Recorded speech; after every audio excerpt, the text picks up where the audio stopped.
നിങ്ങളൊരു ബിരിയാണി ലവറാണോ? എന്നാൽ ഇത് നിങ്ങൾക്ക് തീർച്ചയായും ഇഷ്ടപ്പെടും. ഹലോ, അസ്സലാമു അലൈക്കും. ഇന്ന് നമ്മൾ ഐറ്റം മാംഗ്ലൂർ ബിരിയാണിയാണ്. വളരെ സിമ്പിളായിട്ടുള്ള കിടിലൻ ടേസ്റ്റുള്ള ബിരിയാണിയാണിത്. അപ്പോൾ നമ്മളെ വീഡിയോ ഫുള്ളായി കണ്ട് ഇഷ്ടമായാൽ സപ്പോർട്ട് ചെയ്യാൻ മറക്കരുത്. അപ്പോൾ തുടങ്ങിയാലോ?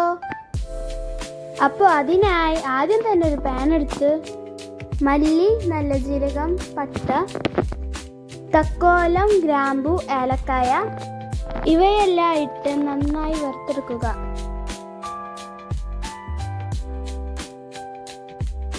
കാഷ്യൂനട്ടും മുളകും മല്ലിയിലയും പുതിനയും വറുത്ത് വെച്ച സ്പൈസസും കുറച്ച് വെള്ളവും ചേർത്ത് നന്നായി അരച്ചെടുക്കുക.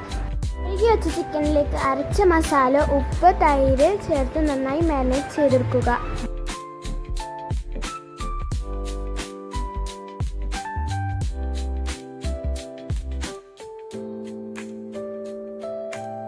ചൂടായ വെള്ളത്തിലേക്ക് സ്ലൈസ് ചെയ്ത നാരങ്ങ, കുരുമുളക്, ഗ്രാമ്പു, പട്ട, ഏലക്കായ, മെയ്സ്, ഉപ്പ്, ഗീയും റൈസും ഇട്ട് 90% വേവിച്ചെടുക്കുക. അടുത്തതായി റൈസിനും ദം ചെയ്യാനായി സവാളയും കാഷ്യൂനട്ടും ഗോൾഡൻ കളറിൽ വറുത്ത് കോരുക. മസാല സെറ്റ് ചെയ്യുന്ന പാനിലേക്ക് സവാള ഫ്രൈ ചെയ്ത ഓയിലിൽ മസാലയ്ക്കുള്ള സവാള ഇട്ട് വഴറ്റുക. അതിലേക്ക് വെളുത്തുള്ളി ഇഞ്ചി പേസ്റ്റ്, പച്ചമുളക്, തക്കാളി ഇട്ട് അടച്ചു വെച്ച് വേവിക്കുക.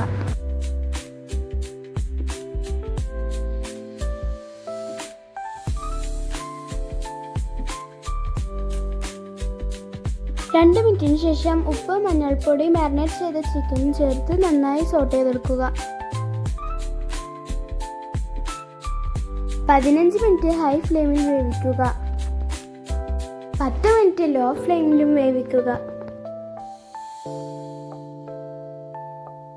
ഇതിലേക്ക് വേവിച്ച് വെച്ച റൈസ് ചേർത്ത് കളറിനായി സാഫ്രോൺ പാലിൽ ചേർത്തത് ഒഴിച്ചു കൊടുക്കുക. അത് ഇല്ലെങ്കിൽ എന്നെപ്പോലെ മഞ്ഞൾപ്പൊടി പാലിൽ ചേർത്ത് ഒഴിച്ചു കൊടുത്താലും മതി. പിന്നീട് അതിലേക്ക് നെയ്യ് തൂവി ഫ്രൈ ചെയ്ത് വെച്ച ഒനിയൻ, കാഷ്യൂനട്ട് ചേർത്ത് അരിഞ്ഞു വെച്ച മിന്റ്, കൊറിയാൻഡർ ചേർത്ത് ഭംഗിക്ക് വേണ്ടി ഒരു 2 ലെമൺ സ്ലൈസും കൂടി വെക്കാവുന്നതാണ്. ശേഷം ഇത് അടച്ചു വെച്ച് 25 to 30 മിനിറ്റ് വരെ ദം ചെയ്തെടുക്കാവുന്നതാണ്.